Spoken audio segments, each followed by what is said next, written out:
नमस्कार दोस्तों, स्वागत है आपका आपके अपने चैनल कॉमर्स 6 में। आज मैं आपको यूजीसी नेट के कॉमर्स का सिलेबस बताने वाली हूँ कि क्या क्या सिलेबस है आगे अपकमिंग टाइम में। जो अपकमिंग हमारी वीडियोस रहेंगी उसमें हम कैसे कैसे यूनिट वाइज कौन कौन से सिलेबस को कैसे कैसे करेंगे। तो एक बार देख लीजिए, आपकी ये हमारा जो 10 यूनिट है हमारी, इसके अंदर 10 यूनिट हैं, 100 नंबर का हमारा पेपर आता है। और ये मान के चलिए कि हर यूनिट में से लगभग 10 क्वेश्चन आपके आने ही आने हैं। स्पेसिफिक सिलेबस है और स्पेसिफिक यूनिट वाइज ही क्वेश्चन उसके अंदर से आएंगे। तो देख लीजिएगा एक बार, ये हमने करना है। सबसे पहले है हमारा कॉमर्स का जो सिलेबस है, unit 1 business environment and international business. Business environment के अंदर क्या आएगा कि जैसे जो हमारा एलपीजी आया, एलपीजी कब आया, अभी 1991 के अंदर आया। फेरा है, फेमा है, कंज्यूमर एक्ट है, कंज्यूमर प्रोटेक्शन एक्ट कौन सा 1986 आया, कब उसकी अमेंडमेंट हुई, वो सारी चीज़ें, वो सारा इसके अंदर आएगा। फिर साथ के साथ है इंटरनेशनल बिजनेस। इंटरनेशनल बिजनेस के अंदर हमारा बीओपी है, बीओपी क्या से है, और इंटरनेशनल बिजनेस के अंदर एक्सपोर्ट इंपोर्ट, हमारा आईएमएफ, डब्ल्यूटीओ, ये सब कुछ जितना भी हमारा फील्ड रहेगा ग्लोबलाइजेशन का, वो सब के सब किस में आ जाएगा, इंटरनेशनल बिजनेस के अंदर, जो हमने करना है। सिलेबस की जो पीडीएफ है मैं आपको लिंक प्रोवाइड करवा दूंगी, आप उसमें से अच्छे से इसको डिटेल में देख लीजिएगा। सिर्फ मैं आज आपको सिर्फ ये बता रही हूँ कि क्या क्या सिलेबस है और हम जो कौन सा जो टॉपिक है वो इसके अंदर स्टार्ट करेंगे। उसके बाद दूसरा है हमारा अकाउंटिंग एंड ऑडिटिंग। अकाउंटिंग के अंदर वही सब कुछ, अकाउंटिंग पूरा का पूरा पार्टनरशिप है, हमारी कॉर्पोरेट अकाउंटिंग है, कॉस्टिंग अकाउंटिंग है, रिस्पॉन्सिबिलिटी अकाउंटिंग, इन्फ्लेशन अकाउंटिंग, वो सब कुछ आएगा इसके अंदर। और ऑडिटिंग, ऑडिटिंग नया सब्जेक्ट ऐड हुआ है अब 2-3 सालों से, 2018 के बाद से जो हमारा सिलेबस चेंज हुआ था एनटीए का। पहले यूजीसी का जो सिलेबस था वो थोड़ा सा चेंज था, 12 यूनिट आती थी, अब 10 यूनिट है। एनटीए ने जब से पेपर कंडक्ट कराना स्टार्ट किया तब से थोड़ा सा सिलेबस इसका चेंज हो गया। तो ऑडिटिंग भी अब इसके अंदर है कि ऑडिटिंग हमारे लिए क्यों नेसेसरी है, ऑडिटिंग क्या है, क्या इसके कंसेप्ट हैं, वो सब कुछ हम अच्छे से समझेंगे।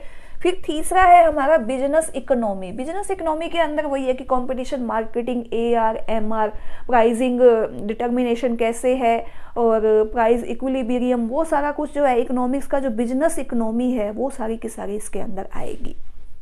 फिर आ गया बिजनेस फाइनेंस। बिजनेस फाइनेंस के अंदर हम फाइनेंस का मैनेजमेंट कैसे करेंगे, वो सारा मतलब कि कैपिटल बजटिंग है, फाइनेंस कहाँ से करेंगे, वो सारा का सारा जितना भी है फाइनेंशियल मैनेजमेंट के अंदर, वो सब इसके अंदर आएगा। बिजनेस फाइनेंस के अंदर capital budgeting, dividend policy, working capital management, सारा कुछ इसके अंदर आएगा डिटेल में। फिर इसके बाद आ गया जी, और इसके अंदर जैसे एफ टेस्ट, ये सारे जो बाकी है सिस्टम, वो सारा कुछ आएगा इसके अंदर। फिर है business statistics and research method. Business statistics के अंदर हाइपोथेसिस, काई टेस्ट, एफ टेस्ट, कोरिलेशन, कोल पियर्सन, ये सारे के सारे आएंगे। रिसर्च मेथडोलॉजी भी कौन कौन सी आएगी, भी कौन कौन से टेस्ट अप्लाई होंगे, एसपीएस है, वो सब कुछ क्या है किसके अंदर आएगा, आपका बिजनेस स्टैटिस्टिक्स के अंदर। सिलेबस काफ़ी लेंदी है, लगभग 5-6 महीने का जो कोर्स हमारा ये रहता है यूजीसी नेट का, ठीक है। फिर है बिजनेस मैनेजमेंट। पहले बिजनेस मैनेजमेंट और ह्यूमन रिसोर्स मैनेजमेंट को अलग अलग रखा गया था, अब बिजनेस मैनेजमेंट और ह्यूमन रिसोर्स मैनेजमेंट को एक ही कर दिया है। तो बिजनेस मैनेजमेंट के अंदर मैनेजमेंट के प्रिंसिपल्स हैं, मैनेजमेंट की पॉलिसीज़ हैं, लीडरशिप है और मैनेजमेंट स्ट्रेटजीज़ हैं, वो सारा कुछ आएगा। ह्यूमन रिसोर्स मैनेजमेंट के अंदर वही मैन पावर को कैसे, मतलब कि जॉब एनालिसिस है, जॉब अपना रिक्रूटमेंट कैसे होगी, अप्रेजल कैसे लगेगा, उनकी स्क्रूटनी कैसे होगी, वो सब कुछ, और एम्प्लॉयज़ के लेबर एक्ट वगैरह, वो सब कुछ क्या ह्यूमन रिसोर्स मैनेजमेंट के अंदर आएंगे आपके। जिसमें से अगर मैं कहूँ कि अगर एस्टेट का पेपर देख लें तो लगभग आपका ह्यूमन रिसोर्स में से काफ़ी पार्ट आया हुआ था इसका, ह्यूमन रिसोर्स मैनेजमेंट। फिर आ गया banking and financial institutions. Banking and financial institution, financial institutions के अंदर क्या आएगा जी, हमारा 2 टाइप से बैंकिंग फाइनेंशियल इंस्टीट्यूशंस होते हैं, बैंकिंग हो गया, नॉन बैंकिंग हो गया। बैंकिंग के अंदर हमारे प्राइवेट बैंक हैं, पब्लिक बैंक हैं, कॉमर्शियल बैंक हैं, ये सब कुछ आएंगे, नेशनलाइज, शेड्यूल, नॉन शेड्यूल सारे। और मार्केट कौन कौन सी है, कैपिटल मार्केट है, मनी मार्केट है, सेबी है, आईआरडीए है, इंश्योरेंस को कौन रेगुलेट करता है, और एनबीएच है, एनएचबी, ये सब कुछ किसके अंदर आएंगे, आपके फाइनेंशियल इंस्टीट्यूशंस में। फिर उसके बाद जो रेगुलेटरीज हैं, आरबीआई, आईआरडीए, सेबी, इन सब की पूरी डिटेल, और मॉनेटरी पॉलिसी कैसे कैसे बनती है, और बैंकिंग के जो रिफॉर्म्स हुए, और कमेटीज़ कौन कौन सी बनी, नरसिम्हा कमेटी, वो सारा का सारा जो है वो बैंकिंग एंड फाइनेंस इंस्टीट्यूशन के अंदर आएगा, फाइनेंशियल इंस्टीट्यूशन। फिर आ गया मार्केट मैनेजमेंट।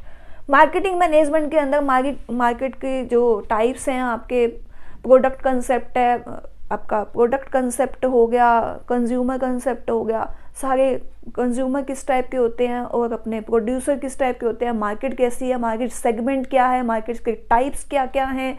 मार्केटिंग में से भी एस्टेट की अगर हम बात करते हैं तो इस बार का हमारा मार्केटिंग मैनेजमेंट में से बहुत पार्ट आया हुआ था।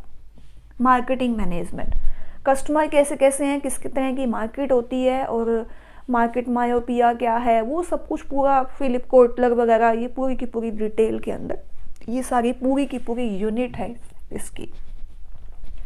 फिर आ गया legal aspect of business. Legal aspect के अंदर जो नए नए मतलब कि रूल्स एंड रेगुलेशंस हैं और पहले से क्या क्या चलते आ रहे हैं वो सब आएंगे। कंपनी एक्ट 2013 आएगा पूरा का पूरा, जीएसटी आएगा, टैक्स का जो जितना भी चेंज हुआ है वो सारा कुछ, कि कब टैक्स कैसे कैसे बना, क्यों इसकी ज़रूरत पड़ी, पहले कौन से टैक्स लगते थे, अब कौन से टैक्स हैं, और जो और भी काफ़ी सारे नेगोशिएशन एक्ट है जैसे 1972 है, वो जितने भी एक्ट्स हैं जो लीगल एस्पेक्ट के हैं वो सब के सब किस में आ जाएंगे, लीगल एस्पेक्ट ऑफ बिजनेस। ये भी नया सिलेबस, नया सब्जेक्ट ऐड हुआ है 2018 के बाद, उससे पहले ये नहीं था, लीगल एस्पेक्ट भी नहीं था, ऑडिटिंग भी नहीं था आपका, और ये थोड़ा सा चेंज हुआ है। फिर है income tax and corporate tax planning. Income tax का पूरा सिस्टम कि इनकम किस किस टाइप से, अभी 5 टाइप्स की इनकम है, income from salary, income from house, income from जो भी अदर एक्टिविटीज से है, एग्रीकल्चर से है, तो वो 5 टाइप से इनकम होगी, कैसे उसका कंप्यूशन होगा, टैक्स कैसे लगेगा, रिबेट कैसे कैसे मिलेगी, क्या प्रोसीजर है, क्या टैक्स की डेट होती है, एडवांस टैक्स कब फिल होता है, वो सारा का सारा पूरा टैक्स की पूरी डिटेल, ये 10 यूनिट हमने करनी है। तो सबसे पहले जो मैं आपको यूनिट करवाऊंगी वो मैं करवाऊंगी बैंकिंग एंड फाइनेंशियल इंस्टीट्यूशन, पूरा का पूरा ओवरव्यू ऑफ फाइनेंशियल इंस्टीट्यूशंस क्या हैं, उसके बाद बाकी जैसे हमारा बैंकिंग के टाइप्स क्या क्या हैं, फिर उसके बाद आरबीआई क्या है, आरबीआई क्यों बना, कैसे बना, मॉनेटरी पॉलिसी कैसे कैसे बनती है, क्या सीआरआर है, क्या एसएलआर है, क्या रेपो रेट है, वो पूरा डिटेल में।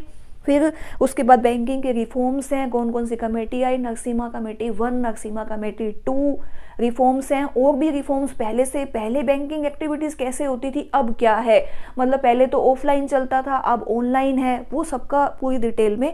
तो अब हमारा जो मेन टॉपिक चलेगा, पहली यूनिट हमारी 7th यूनिट से हम लोग स्टार्ट करेंगे, बैंकिंग एंड फाइनेंशियल इंस्टीट्यूशन। ये हमारा कल से स्टार्ट हो जाएगा। ये आपका पूरा सिलेबस का ओवरव्यू है कि ये हमने करना है। आज मैं आपको सिलेबस की पूरी पीडीएफ प्रोवाइड करवा दूंगी, उसके अंदर टॉपिक वाइज पूरी की पूरी डिटेल होगी, और कल जो रहेगा कि आपको कौन सी बुक लेनी है, कैसे आपको कैसे नोट्स बनाने हैं, वो पूरा का पूरा मैं आपको समझाऊंगी। तैयार हो जाइए, आप तैयारी करेंगे मज़ा आएगा सच में, कि नेट की तैयारी करते करते आपके बहुत से कंपटीशन टेस्ट की तैयारी हो जाएगी, देखिएगा कैसे हो जाएगी आपकी। अगर आप बैंकिंग को देखते हैं तो बैंकिंग की अगर कोई तैयारी कर रहा है तो बैंकिंग से रिलेटेड काफ़ी सारे क्वेश्चन जो उनके अटेम्प्ट करने होते हैं वो इसमें ही आपके क्लियर हो जाएंगे। अगर आप कोई भी कंपटीशन टेस्ट की तैयारी करें, लाइक एज आप मतलब कि अकाउंट ऑफिसर की, डिविजनल ऑफिसर की, अकाउंटेंट की, स्टैटिस्टिकल ऑफिसर की, डिविजनल ऑफिसर की, जितनी भी टेस्ट की तैयारी करते हैं, इनकम टैक्स, एक्साइज टैक्सेशन जितने भी हैं वो रिलेटेड, अगर आप उन कंपटीशन टेस्ट की तैयारी कर रहे हैं तो उसमें आपका income tax and corporate tax planning का पूरा जो डिटेल में है उसमें से काफ़ी सारे क्वेश्चन आपके अटेम्प्ट हो जाएंगे, ये आपको बेनिफिट मिलेगा। फिर अगर आप स्टैटिस्टिकल ऑफिसर की तैयारी कर रहे हैं तो उसमें भी बिजनेस स्टैटिस्टिक्स और रिसर्च मेथड में से भी आपको काफ़ी सारे क्वेश्चन की हेल्प मिलेगी। इकोनॉमिक्स के क्वेश्चन हैं वो तो रिलेटेड आपके बनेंगे। ऑडिटिंग है, अगर आप ऑडिटर की भी तैयारी कर रहे हैं, जैसे अकाउंटिंग ऑडिटिंग वगैरह के भी होते हैं कंपटीशन टेस्ट, तो उसकी तैयारी कर रहे हैं तो उसमें भी आपको बेनिफिट मिलेगा। बिजनेस एनवायरनमेंट का जो टॉपिक है हमारा एंड इंटरनेशनल बिजनेस, ये हमारा जर्नल टॉपिक है। फेरा है, फेमा है, क्या IMF है, क्या WTO है, ये सब जो जितने भी कंपटीशन टेस्ट के लेवल के हैं, और LPG कब आई, क्या LPG की ज़रूरत थी, फिस्कल पॉलिसी क्या है, मॉनेटरी पॉलिसी कैसे है, फिस्कल पॉलिसी बनाता कौन है, क्या क्या है, वो सब कुछ आपके कंपटीशन टेस्ट में भी आप उसके लिए रेडी होगे। आप नेट की तैयारी नहीं कर रहे, आप अदर कंपटीशन टेस्ट की भी तैयारी साथ के साथ कर रहे हैं। ठीक है, तो अभी के लिए इतना ही। अभी तो सिर्फ यही है कि सिलेबस का मैंने आपको ओवरव्यू दे दिया है, PDF में आपको प्रोवाइड करवा दूंगी, आप अच्छे से एनालाइज कीजिएगा और कल से क्लास के लिए रेडी हो जाइए।